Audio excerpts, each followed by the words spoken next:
Good morning. Welcome to Chapel Day in your classroom where you happen to be.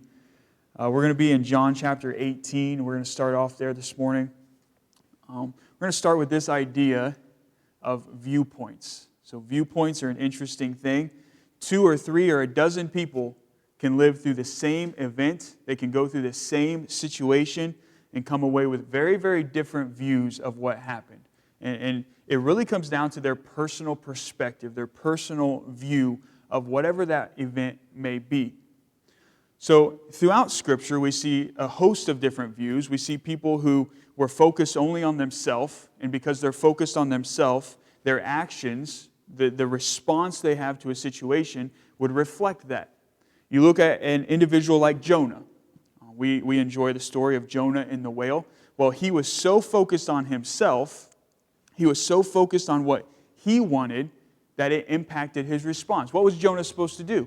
Well, Jonah was told by God to go tell the Assyrians, the people living in Nineveh, about God and that he was going to judge them if they didn't change. Well, Jonah didn't do that, right? Why? Because of his view, the way he saw things. He was told God's view. God told him the way he should look at the people in Nineveh. But Jonah had his own view and he did his own thing. His response, his action was born out of how he viewed the situation. You look at an individual like Job. Sydney, I worked it in for you. You look at an individual like Job. Well, you see his view in the Bible as well. Job, he viewed himself as a creation of God. He viewed God higher than himself. So when all of these horrible things happened to Job that we read about in Job chapter 1, in Job chapter 2, the Bible tells us that he sinned not, neither charged God foolishly. Why? Well, he had a view of God. He had a view of the situation that basically he said, I was born with nothing, and I'm going to die with nothing. God is still good. His wife didn't share that view. Now consider that. Job's wife, she lived through the same experience that Job did. She lost all of her children. She lost all of their wealth. She was a co-partner in that situation that Job went through. And we focus so much on Job and we criticize his wife, and there's reason to that. But Job and his wife, the name of his wife was Job's wife, Job and his wife went through the same experience, yet because of their view, because of how they viewed things differently, Job viewed the world and the events that happened to him through the lens of God and the lens of what he knew about God, whereas Job's wife, she looked at everything that happened and she responded in really bitterness. She responded so much differently than Job did, and that's revealed by the time you get to the 2nd chapter of Job. His wife says, Job, curse God and die. Be done with it already. Very clearly revealing her attitude. So this idea that people can live through the same experience, they can go through the same thing, be exposed to the same people, be exposed to the same environment or similar situations, and come away with very, very different responses. And you can see this all throughout Scripture, but tonight we're going to look at, or I guess this morning we're going to look at 3 different responses that we see in response, or 3 different views that lead to 3 different responses of who Jesus Christ is. Or historically speaking, at the time of his crucifixion, or leading up to his crucifixion, which is what you're going to see in John chapter 18, John chapter 19. We'll reference Matthew 27 and Mark 15. We'll go over to Luke 23 as well. All of this would be within that same frame of reference historically of the night and the morning leading up to Christ's crucifixion, when Jesus Christ would pay the penalty for our sins on an old rugged cross, as the song says. But there's 3 different views of Jesus we see on this night. And those 3 different views from 3 different individuals or 3 different groups of people lead to 3 different responses. 3 different decisions that were made in regards to who Jesus was and how Jesus was going to impact their lives. So again, we're going to start in John chapter 18.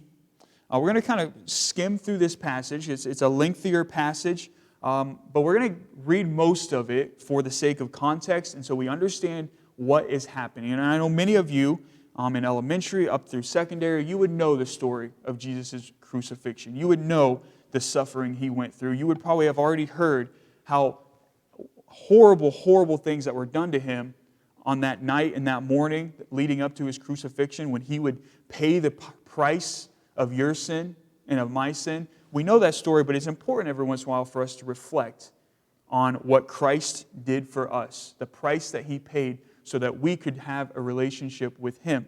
It's important to reflect, but also it helps build the case, build the context of what we see in these three responses to Jesus and who He was. So chapter 18 of John, follow along with me. We're going to begin in verse 1, and I'll let you know when we're going to skip over verses. So John chapter 18, verse 1 says, "When Jesus had spoken these words, He went forth with His disciples over the brook Cedron, where was a garden, into the which He entered and His disciples." So we're at the close of this Lord's Supper, what's typically referred to as the Lord's Supper, and they are now going out into the garden. He is with His disciples. Verse 2, "And Judas also, which betrayed Him, knew the place, for Jesus oft times resorted thither with His disciples." So this was an area they went frequently. This is somewhere they would go and spend time together. And Judas, who is about to betray Jesus Christ, turn his back and betray the very Son of God, His Creator, he knows about it. Verse 3, "Judas then, having received a band of men and officers from the chief priests and Pharisees, cometh thither with lanterns and torches and weapons."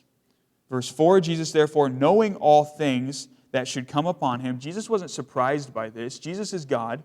He knows everything. He knew this was about to happen. So Jesus, knowing all things that should come upon Him, went forth and said unto them, "Whom seek ye?" They answered Him, "Jesus of Nazareth." Jesus saith unto them, "I am He." And Judas also, which betrayed Him, stood with them. From verse 5, drop on down to verse 12, just to continue with the story. Verse 12 says, "Then the band of the captain and officers of the Jews took Jesus and bound Him." So they've taken Jesus, they've captured Him with Judas's help. Verse 13, "And led Him away to Annas first, for he was the father-in-law to Caiaphas, which was the high priest that same year." So they took Jesus and they put Him in front of some very high religious leaders of the Jews. The high priest, Caiaphas, would be the high priest this year. He was pretty important. He was a pretty big deal. So they first took Him to Annas to see Him, but then they took Him to Caiaphas, the high priest. Now Caiaphas was he, verse 14, "which gave counsel to the Jews that it was expedient," it was convenient, it was beneficial, is what that word would convey, "that one man should die for the people." That gives us this is where they took Him. So they take Jesus from the garden on the night leading up to His crucifixion. Judas Iscariot betrays Him and takes these soldiers, takes these individuals, they capture Jesus, and they haul Him off in front of the religious leaders of their day. The most important person, religiously speaking, to their city, to their beliefs. Hop on down to verse 19 of John chapter 18. Verse 19 says, "The high priest," so this is who they've taken Him to, "then asked Jesus of His disciples and of His doctrine. Jesus answered him, I spake openly to the world. I ever taught in the synagogue and in the temple, whither the Jews always resort, and in secret have I said nothing. Why askest thou me? Ask them which heard me, what I have said unto them. Behold, they know what I said." Verse 22, "And when He had thus spoken, one of the officers which stood by struck Jesus with the palm of his hand, saying, Answerest thou the high priest so?" It's like, how dare you speak to the high priest in that way? Verse 23, Jesus answered him, "If I have spoken evil, bear witness of the evil. But if well, why smitest thou me?" So Jesus is taken from the garden. He's hauled off in front of the religious leaders of the day, and He's accused. So basically, in verse 19, where we started, the high priest Caiaphas, he says, "Tell me about what you teach. Tell me about yourself. Tell me about the disciples." And Jesus is saying, "I haven't hid these things. You know who I am. You've seen me in the synagogue. You've seen me in the temple. I've been very clear. This is not something I've hidden," which is true. The Jews were very aware of who Jesus was. They were very aware of why He was there. They even would understand. They didn't agree with it. They didn't like it. But they even knew that He claimed to be God.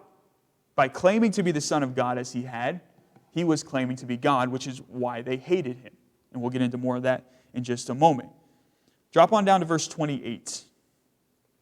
We're going to read a little bit lengthier portion here because I want you to focus on the characters of the story. So again, just to recap, Jesus has been taken from the garden where he was with his disciples. He's captured with the help of Judas Iscariot.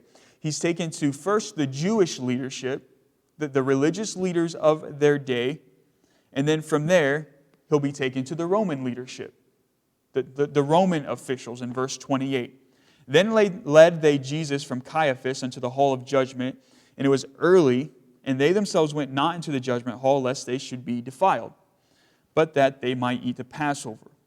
Verse 29, Pilate then went out unto them and said, What accusation bring ye against this man?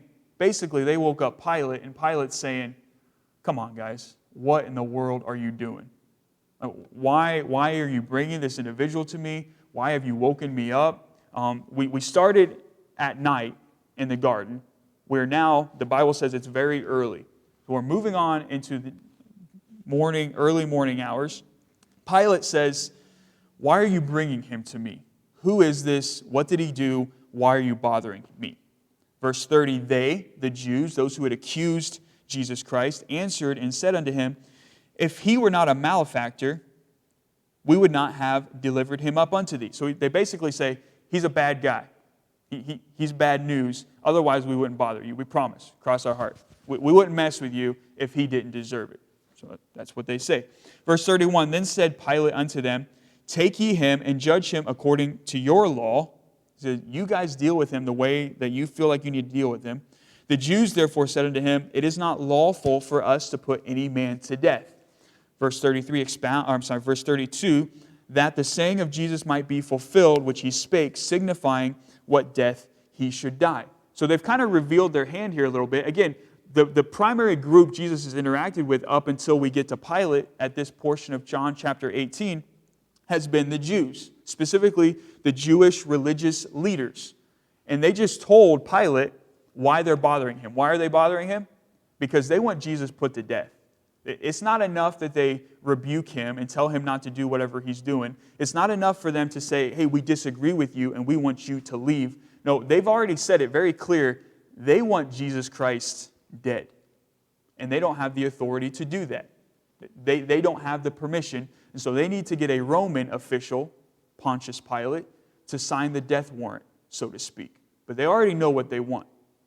Their view of Jesus has determined their response to Jesus, and their response is, he needs to go. Not on vacation, he needs to be put to death. We do not want this man in our midst, talking and speaking and teaching. So Pilate receives that information. Verse 33, Then Pilate entered into the judgment hall again and called Jesus and said unto him, Art thou the King of the Jews?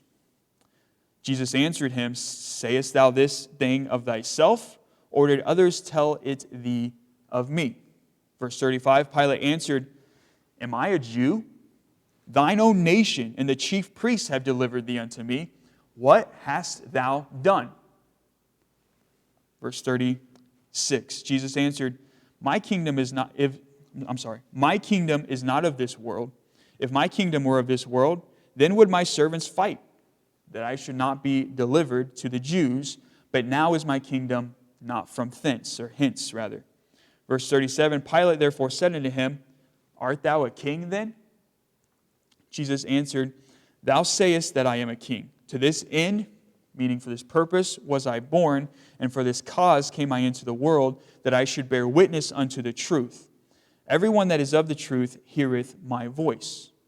Verse 38 is where we will stop. Pilate saith unto him, What is truth?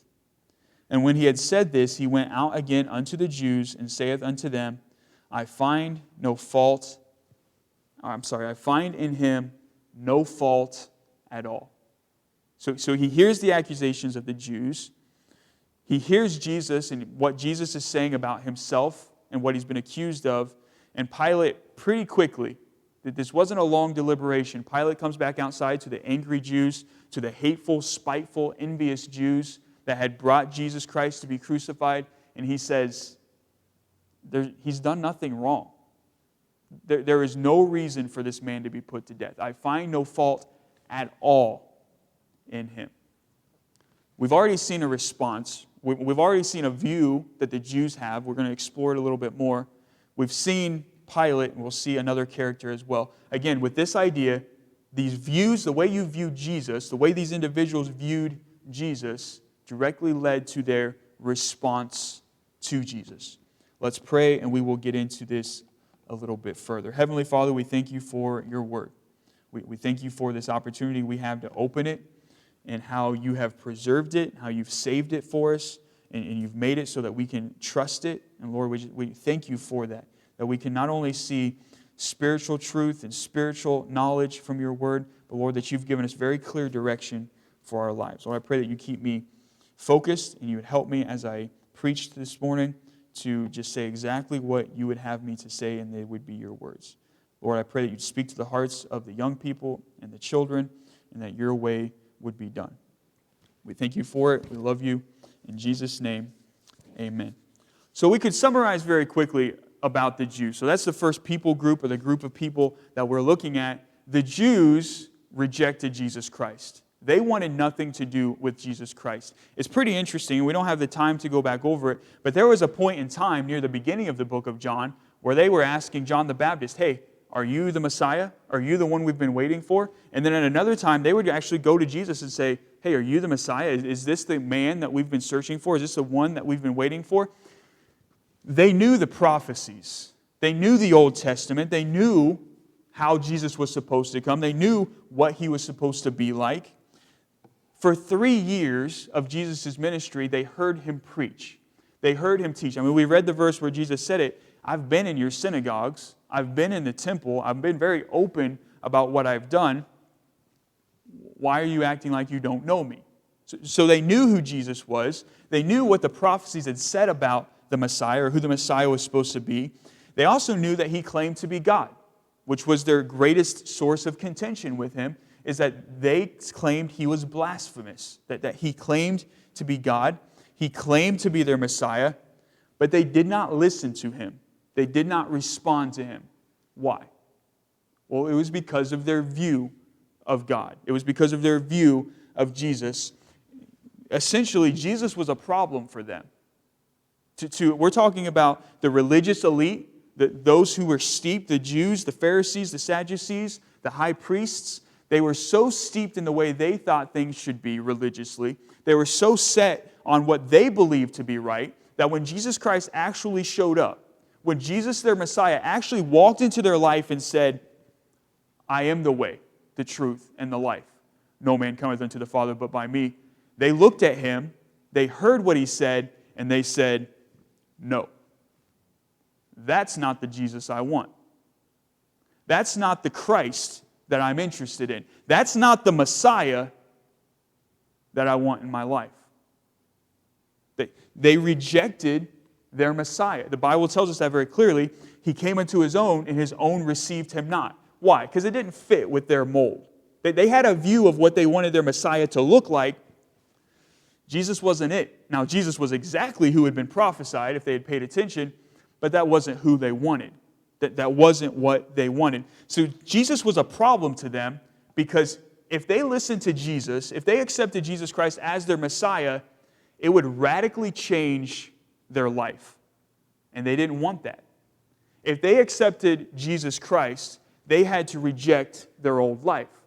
If they accepted who Jesus Christ said he was and what he required of his believers, what he required of the disciples, well, the Jewish elite, we keep calling them, the religious leaders, they would have to change.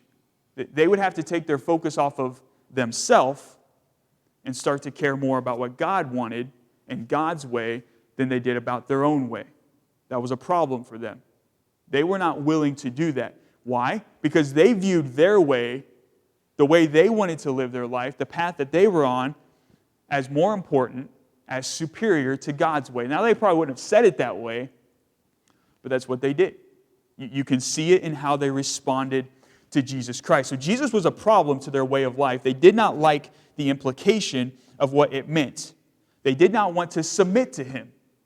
They did not want to, it's a fancy way of saying, They had their way of doing things, and they didn't want to give it up. They wanted to do things their own way. I happen to have a precious little 1.5, almost 2-year-old angel that lives in my house. And babies are great. So any of you who have been around babies, whether you're in elementary, I know Chloe and Lydia, they're watching. Those are my daughters in 3rd grade and 2nd grade respectively. We'll ignore how I had to think about that. All the way up through the secondary department, people like babies to an extent. And so I know my girls enjoy babies. I know there are people in the youth group, young people who have thoroughly enjoyed Annalena is the name of the almost 2-year-old. She can be a lot of fun. And when they're first born, they're really sweet. They're really precious. But there comes a point in their short life, it doesn't take very long, where they begin to realize something. They get to that 1-year-old, 1.5-year-old stage, and they begin to learn that they like things done a certain way. They might say, I want it my way.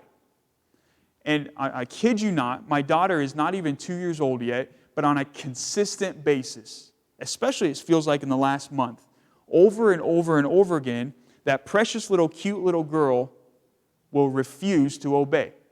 She knows what her mother wants. She knows what me as her father wants, but that's not what she wants. So what does she do? She stops, and she shakes her head, and she says, no. What amazing word for a 2-year-old, less than a 2-year-old to know. Why? Why does she do that?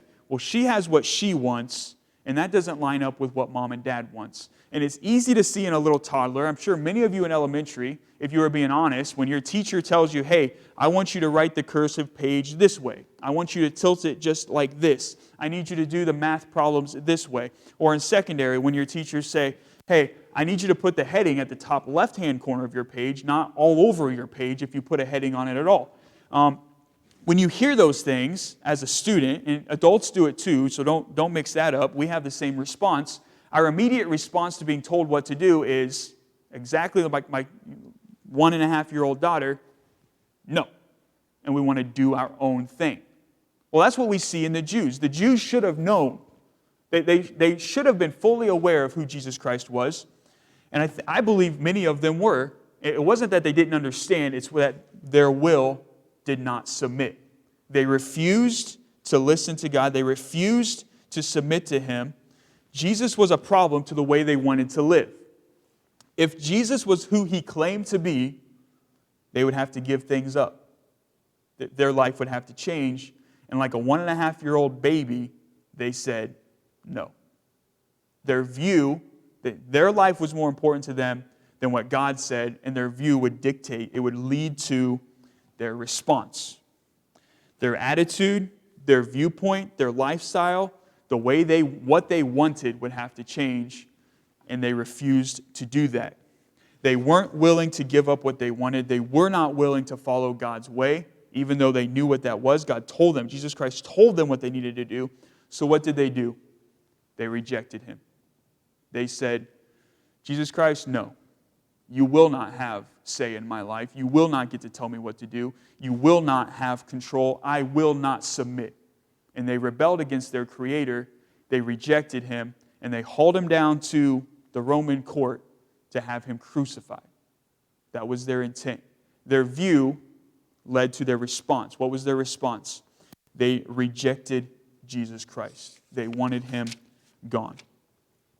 Flip over to Luke chapter 23. So as you're flipping over there, I'll go ahead and kind of explain why we're moving around so much. The first 4 books of the New Testament, many of you would know, Matthew, Mark, Luke, and John, they have a lot of the same accounts. We would call these the Gospels, and they talk about the life of Jesus Christ. And they all kind of have a different viewpoint, ironically. That's how we would look at it. The people who wrote these different books, Matthew, John, Mark, through the help and influence of Peter, but under the inspiration of Jesus Christ, and then Luke, the individual we would see talked about in Acts, and then in John, the Apostle John, they all kind of had a different viewpoint, and God would use that as He inspired them to write down His Word. So we kind of get different pieces of the full story across these 4 Gospels. So when we hop over to Luke chapter 23, where we are now, you're going to see that we're still in the same context. So as of John chapter 18, we've talked all the way up through here, and the Jews, they rejected him. They haul him off to Pilate. And Pilate is kind of stuck saying, what do I do with this man? So Luke chapter 23 and verse 4 is where we're going to pick it up, and you're going to see the parallel. Verse 4 says, "Then said Pilate to the chief priests and to the people, I find no fault in this man." So that's where we had gotten to in John chapter 18. Verse 5, "And they were they were the more fierce," they being the Jews, saying, "He stirreth up the people, teaching throughout all Jewry, beginning from Galilee to this place." Basically, they're saying he's caused a lot of problems. He's a rabble-rouser. He's causing issues in your empire, in your jurisdiction. Verse 6, "When Pilate heard of Galilee, he asked whether the man were a Galilean." Verse 7, "And as soon as he knew that he belonged unto Herod's jurisdiction, he sent him to Herod, who himself also was at Jerusalem at that time." So Pilate sees a way out. He says, "Oh, this guy's a Galilean. Well, that's not even my jurisdiction. This isn't even my problem, or at least not my immediate problem. Send him over to Herod." So they take Jesus Christ, they take him over to Herod's court, and interestingly enough, Herod was really interested in seeing Jesus Christ. Read verse 8. "And when Herod saw Jesus, he was exceeding glad." Man, Herod was excited. Herod was really interested in seeing Jesus Christ. What a difference in response that we had from the Jews who hated him, who rejected him. Now we see Herod and he says, "Man, I'm so excited to see Jesus. I'm so excited to be introduced to this guy." Well, let's look at why. "For he was desirous to see him of a long season." Well, he's been wanting to meet Jesus for a long time. Well, how convenient is this to have him drug in to his court, into his area at this time? So he was exceeding glad. He had wanted to see him for a long season. Why? Because he had heard many things of him, and he hoped to have seen some miracle done by him. So Herod's view of Jesus, he heard about him. He heard about all the miracles he had done. He probably heard of when Jesus, fed the 5,000 with just a few loaves of bread and a couple of fish. He heard about all the times that he healed people. He heard about all those people who had demons and they were possessed, and Jesus Christ would come to them and cast out those demons and how their life was changed. He'd heard about all these incredible stories, but he never got to see him. And so that's what Herod wanted. Herod wanted to see Jesus to get something out of Jesus. Herod wanted to be entertained. Well, look at it again, verse 8. He wasn't worried about what Jesus taught. He wasn't interested in what Jesus said. He didn't care that Jesus said he was God or that Jesus was God. Rather, he had heard many things of him, and he hoped to have seen some miracle done by him. What was Herod's view of Jesus? Well, Herod's view of Jesus was that this was entertainment. Man, I've heard about this guy. I've wanted to see this guy a long time. He wanted to see some miracles. He wanted to see something amazing take place. Herod was only interested in what he could gain from seeing Jesus. He wanted to be entertained. And so he brings Jesus into his court and he basically says, "Hey, show me something cool. What do you got? You're going to turn wine into water? You're going to turn fish into bread, stones into, I don't know, manna? What do you got for me?" He wanted to see something amazing. Well, that's not the right view of God. That's not the right view of Jesus, but his view would lead to his response. Look in verse 9 of the same chapter, Luke 23. Then he questioned, Herod would question Jesus. Then he questioned with him in many words, but he answered him nothing. Basically, Jesus doesn't show him anything. Jesus doesn't perform miracles. That's not why Jesus is here. Jesus is not a genie in the bottle to serve the whims of man. And so Herod didn't get to see what he wanted to see. But what's Herod's view of Jesus? Well, Jesus is there for Herod's entertainment, according to Herod. And so when Jesus was not going to do what Herod wanted him to do, when God wasn't going to fit into Herod's mold, into the way he thought things should be, well, then Herod would misuse Jesus Christ. He would abuse Jesus Christ. Go on to the next part of the chapter, or the next part of the passage. He questioned with him in many words, but he answered him nothing. Verse 10 says, the chief priests and scribes stood and vehemently accused him. Verse 11, and Herod with his men of war set him at naught, mocked him, arrayed him in a gorgeous robe, and sent him again to Pilate. So when Herod didn't get what he wanted from Jesus, what he thought he should get from Jesus, what he thought was right, he abused him. He mocked him. John chapter 19, verse 5 goes a little bit further, and it says, it mentions when he goes back to Pilate, then came Jesus forth wearing the crown of thorns and the purple robe, and that would be coming back from Herod. So Jesus would refuse to entertain Herod. Herod didn't get what he wanted, and so what did he do? Well, he went ahead and enjoyed Jesus. He tried to get what he wanted out of him anyway. He mocked him. He beat him. They took a crown of thorns and hammered it. They beat it into his head. They wanted to use Jesus for what they wanted. They wanted to be entertained.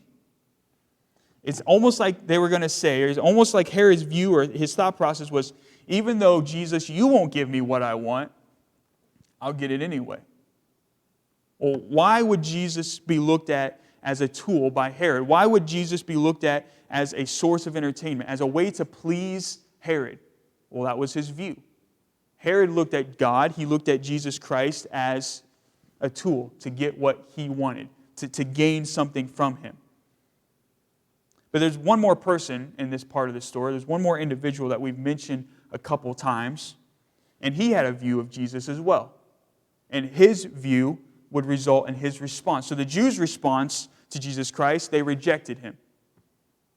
Herod's view, which led to his response, Herod's response to Jesus Christ was, well, let me see if I can get anything out of him. And if I can't get anything out of him, if I don't get anything out of this deal, then I'm not interested. And he would send him away. And he would send him back to Pilate. So flip back over to John chapter 19. Again, we're dealing with the same story, just different details of the story. John chapter 19, verse 4. Pilate therefore went forth again and saith unto them, behold, I bring him forth to you, that ye may know that I find no fault in him. Verse 5, then came Jesus forth, wearing the crown of thorns and the purple robe, and Pilate saith unto them, behold the man. So they took Jesus from the garden, the Jews did. They brought him to Pilate. Pilate sends him to Herod. Herod sends him back to Pilate, and so here he is again, and Pilate is stuck with him again. And he's now been beaten, he's been mocked, he's had a crown of thorns smashed down on his head. Verse 12, and from thenceforth Pilate sought to release him. Pilate did everything he could to exonerate Jesus Christ. He told them over and over again, he looked at him, and he told the Jews, this man is innocent. Pilate knew he was innocent. Pilate knew he had done nothing worthy of death. Pilate knew the Jews were falsely accusing him. The Bible makes it pretty clear as you read throughout these accounts, he knew they were trying to set him up.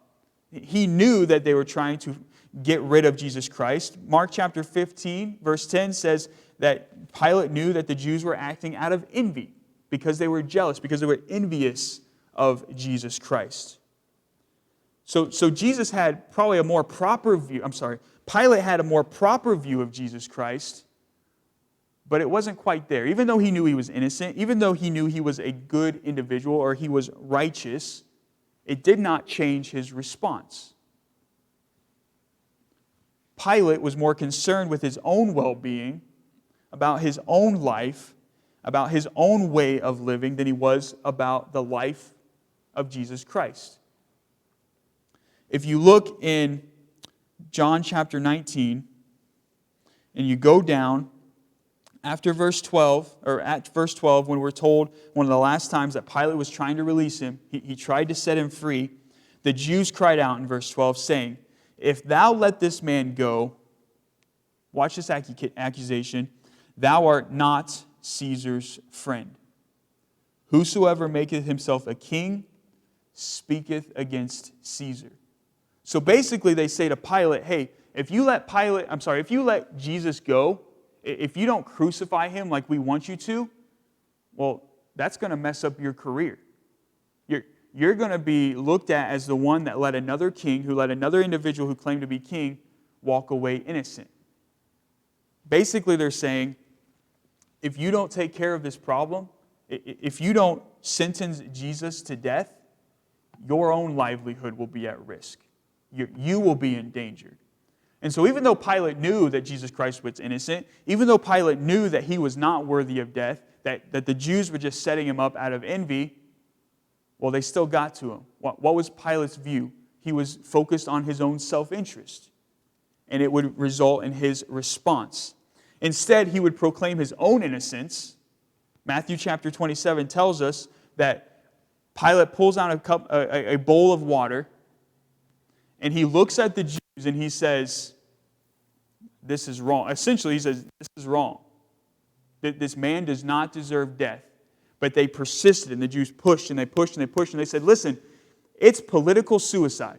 It will be the end of your career if you don't kill this man. And because he was more concerned about what he had going on in life than who Jesus Christ was, he was more concerned about what he wanted out of life instead of what God wanted with his life. He walked to a bowl of water, and he put it in front of the Jews, and he said, I'm going to wash my hands of this. His blood is not on my hands. He would wash his hands in front of the people. He would dry them off, and he would say, go do what you want to do. Kill him. Crucify him. But he did that knowing full well that Jesus Christ was innocent, and he did not deserve it, that it was unjust. He did it to protect his own self-interest after he was accused of betrayal. What was Pilate's response to Jesus Christ? He dismissed him. I think Pilate, this was probably the worst day of Pilate's life. I can only imagine how he looked back on this day when, even as a pagan, he looked at this man. You read the passage, he was afraid. His wife was messed up. His wife had had dreams about Jesus Christ. And his wife came to him and said, don't have anything to do with this case. Don't do anything with him. I've suffered in my dreams because of this individual. This had to have been the worst day of Pilate's life when he stood up and he condemned an innocent man, knowing full well that he was innocent, and he did it to protect himself. He dismissed Jesus Christ. He came so close to knowing who he was, but yet to protect himself, to protect the way his life was going, he would dismiss Jesus Christ. He knew who Jesus said he was, and he dismissed him anyway to continue on with the way his life was. It was more convenient for him to ignore Christ, to walk away from him, than to listen to him. Herod misused Christ. He abused Christ. He wanted from Christ, all he wanted was to be entertained. He looked at Christ and said, what can God give me? What can this man, this miracle worker, do for Herod? And that caused him to misuse Christ. The Jews rejected Christ. Jesus didn't fit with their belief system. He didn't fit into their traditions. He wasn't compatible with the way they wanted to live their life. He didn't fit in to that perfect little circle they had cut out for who God was supposed to be. And since Jesus wasn't who they wanted God to be, they rejected Jesus as God. They wanted him gone. And these views are still very, very prevalent in our world today. We see people every day who they know about Jesus Christ, and they get so close to the truth. They sit in a Christian school, they hear the preaching, they hear the teaching, they hear all about Jesus Christ, and they get so close. They say, man, I know that's true. I know that must be right. I know that's what the Bible says. And God convicts them in their heart, and in their heart of hearts, they know this is what's right. He convicts them in their mind. They say, man, I know that's good. I know who Jesus Christ is. But because they don't want to give up the way their life is going, because they have a plan, because they have a way they want to do things, they dismiss Jesus Christ. They say, not now. I can't do Jesus right now. I can't do the Christian life. And they walk away. They dismiss Jesus Christ. There are many people in our world today who view Jesus as entertainment. They view God as this tool to get what they want. They say, what can I get from God? If I go to church, maybe one day a month, maybe I'll build up enough goodwill. Maybe God will give me a new car. And all they do is they go through their life and they're saying, what can I get out of God? Maybe if I go to a Christian school for a year or 2 years or 3 years or what have you, maybe then God will bless my life. Or if I put $1 in the offering plate at my church, then maybe I'll get $100 back. This is their view. They view God as a little genie in a bottle and they say, what can God do for me? They want to entertain themselves. They want to please themselves. What is their view? God is a tool. God is something I can use for my benefit. And what is their response? They misuse Him. They do not properly view God, and they will misuse their Creator. And there are many, many people in the world today who flat out reject Jesus Christ. They say, Jesus Christ doesn't fit into my worldview. He doesn't fit into the life that I'm designing for myself. He doesn't fit into the way I want the world to be. So I'm not even going to consider Him. I'm not even going to pay attention to Him. I do not care that Jesus Christ is God. I don't even want to believe in a God. And they go their own way. They completely reject Jesus Christ. They completely reject God. They completely reject His Word because they have something else they want to do. They want to do things their own way. These views are still very, very prevalent in our world today. The view of Herod, the view of Pilate, the view of the Jews. And my question for you would be, what about you? What is your response to Jesus Christ? Or could I ask it this way? What will you do with Jesus Christ? Herod misused Jesus Christ. The Jews rejected Jesus Christ. Pilate dismissed Jesus Christ, ignored Him and what was going on in his heart. How about you? What will you do with Jesus Christ? See, Jesus Christ was born 100% God and 100% man. He was born of a virgin named Mary. He lived a perfect, sinless life. He did no wrong. He preached to the people. The Jews knew this. He taught the people. He helped the poor. He fed the hungry. He healed the sick. He made the lame walk again. He made the mute to be able to speak again. He opened the eyes of the blind. He raised the dead. And He freely forgave people of their sin. That's what Jesus did on this earth. He was wrongly, unjustly sentenced to death on a cross. He was mocked. Those soldiers would take His beard and rip it out of His face. He was beaten until He was unrecognizable. The Bible tells us He no longer looked like a man as He hung up on that cross. They took a crown of thorns and they just placed it on His head, but they put it on His head and they took a rod and they beat it as hard as they could onto His head so that those piercing thorns would stab down into His head and pierce His skull. They nailed Him to a cross, and as He stood on that cross, they thrust a spear into His side. He was a mangled form, nailed to a cross of blood, flesh, and bone. And as He stayed on that cross and He struggled for every breath, and He chose to sacrifice Himself, He would die on the cross for the sins of every man, every woman, every teenager, every boy, and every girl in the world. He was innocent. He was perfect. He was 100% God. He was 100% man. And He sacrificed Himself for your sin and for my sin. But that's not where that story ends. Because if it did, it would be pretty depressing. It wouldn't be enough. That wasn't the end of the story. After He spent 3 days in a cold, dark tomb, 3 days and 3 nights in that tomb, Jesus Christ would triumphantly rise again from the grave, showing Himself powerful, showing Himself victorious over sin and death. And now He has returned to heaven, and anyone who believes in Him, anyone who puts their faith and trust in Him, anyone who chooses Jesus Christ as their way of life will have that relationship with Him. You see, you and I, we have a problem. But the Bible tells us that we have a sin problem. We have an issue that is called sin. See, we've all sinned. Romans tells us that all have sinned and come short of the glory of God. And with sin comes a penalty.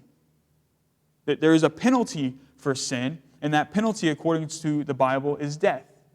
And we can't fix it. There is nothing that we can do in and of ourselves to cover up our sin, to get rid of our sin. We're stuck with it. It's our nature. It's what we choose to do.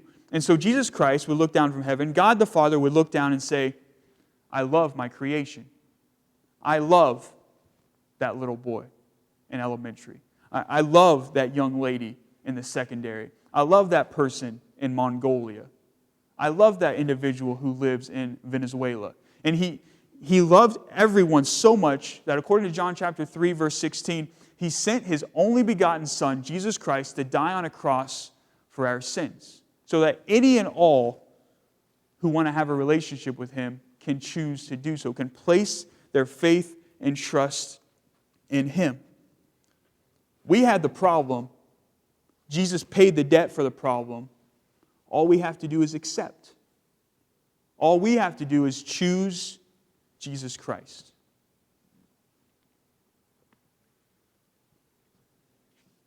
So what about you?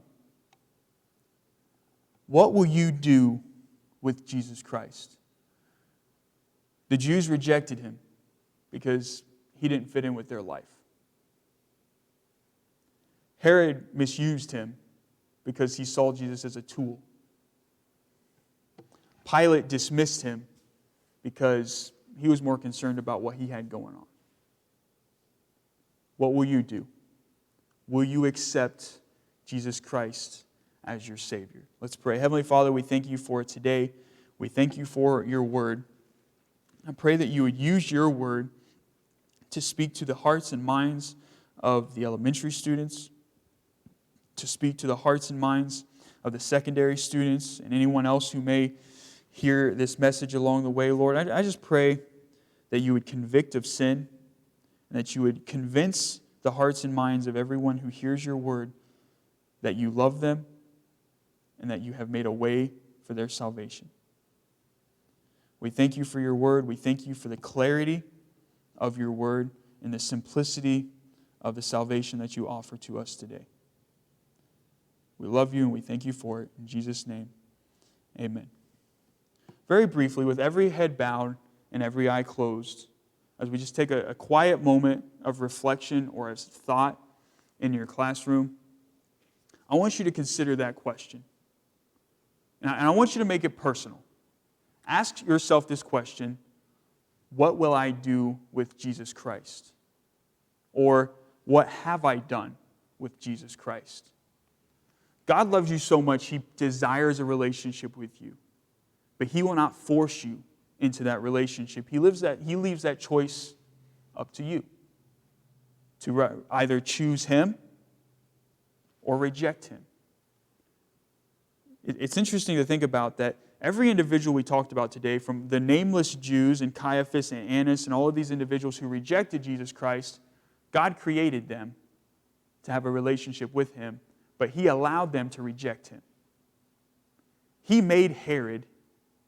He created him to be who he was, but He created him for a specific purpose, and that was to have a relationship with Him, yet He allowed him to mock Him.